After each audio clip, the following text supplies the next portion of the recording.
na-try mo na at nasubukan mo na, no? Kasi mahirap malugi sa ampalaya. Napakahirap. Of course, gagawa din ako ng video, ano? So, nung tips yan ni Sir Alex Ibero, shout out sir, na pag magtanim ka ng ampalaya, huwag mong itodo talaga. Yun bang isusugal mo lahat sa isang taniman lang. Kasi mangyari is mahirap ang pagbangon. Yan yung tips niya sa akin. Of course, malaki yung ulo natin, no? Kaya nagtanim tayo doon sa yung area natin na nalugi tayo, no, dati. Hindi tayo nakinig.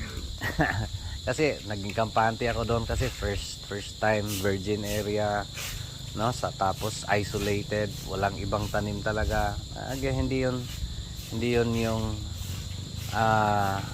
tama na desisyon, no? So sabi nga ni Sir Alex, ano, yun bang may yun bang magbilin ka o para sunod cropping, no? So magtira, no? Kung magtanim ka ng ganun kalaki, dapat magtira ka ng what if mag-failure, no? Magtira ka ng capital mo na kaya mo pang bumangon ulit. Otherwise, again, based on my experience, napakahirap yung pagbangon talaga. Pero again, with God's grace and God's blessings, walang imposible. No, so yun lang. Maraming salamat.